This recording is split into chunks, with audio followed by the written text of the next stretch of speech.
Hello and welcome Crypto News, today specifically on Binance, respectively.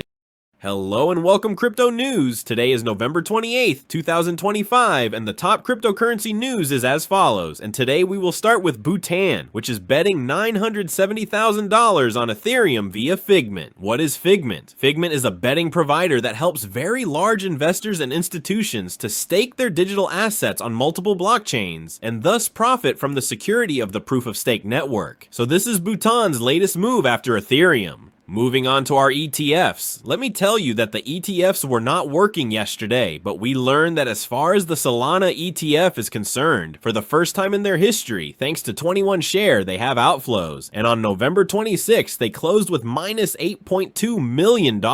Continuing with our ETFs, let me tell you that Bitwise is staking its Avalanche ETF, a trend that, as I've said before, will see all cryptocurrencies that have such a feature. So, at the US Securities and Exchange Commission, SEC, they've made an upgrade and have staking their Avalanche Spot ETF as well. Moving on, we'll go to JPMorgan, which has been very irked by Bitcoiners, who accuse the company of manipulating the market against its strategy. More specifically, Bitcoiners are criticizing JPMorgan's proposed Bitcoin-backed bonds. JPMorgan's specific bonds are a forced investment product that is tied to the price of Bitcoin. The product tracks Bitcoin but amplifies the result, giving holders 1.5 times the gain or loss until December of 2028. As I understand it, if investors meet certain goals, they essentially increase their profits if they meet their goals. The product will launch in December of 2025. When it launched, it drew a lot of criticism from the Bitcoin community, who say that JP Morgan is now a direct competitor to BTC asset managers and has an incentive to overvalue companies like Strategy to promote its own structured finance product, and many say the market has fallen to take advantage of that, but obviously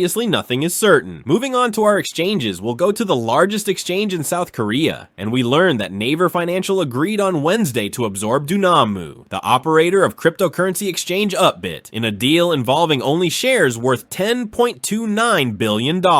However, this may be the most unfortunate purchase this company could make, because the next day we learned that Upbit, which is the largest exchange in South Korea, has a loss of $36 million because it hacked a wallet associated with the Solana network. Specifically, Upbit revealed to us a security incident that has a loss of $36 million, while the platform is moving to minimize the loss. And as I already told you, it sounds like an exchange hot wallet has been hacked, and they have taken cryptocurrencies that are all on the Solana network. And from our exchange, we came to go to our cryptocurrencies, and we will go to Ripple, which is expanding its stablecoin to Abu Dhabi, as Ripple has received approval from the Abu Dhabi regulatory authorities. And Ripple tells us that this approval allows regulated companies to develop Ripple USD, which is Ripple's stablecoin, within the Abu Dhabi Global Market Economic Zone. So as long as they use Ripple's stablecoin, they also use XRP. And speaking of XRP, I want to tell you that there are fewer and fewer on Binance, which is one of the largest exchanges in the cryptocurrency market. And if we look at CryptoQuant, we will see that with the purple line is the XRP that is on the Binance exchange, which has reached its lowest level in the last year. The article that I showed you initially states that the inflows that the XRP ETFs have are one of the main reasons that so much XRP is being lost through Binance, since in the last 3 weeks they have been in the green and the ETFs have received up to $643 million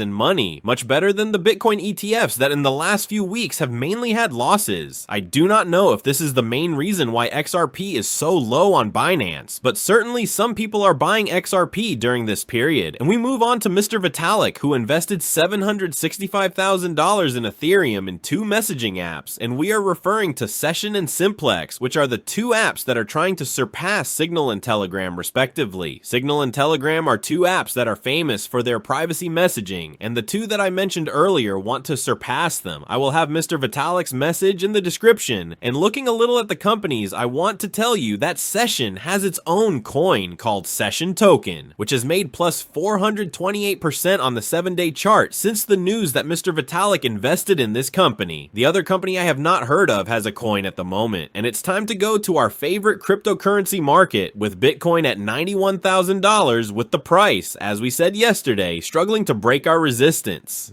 That wraps up the top news for crypto today, May 11th, 2025. I'd like to remind you that the content you just watched is created for educational purposes only and should not be considered as investment advice, but rather as investment opinion. Please subscribe to the channel, leave a like, and feel free to comment. Take care everyone and have a good day.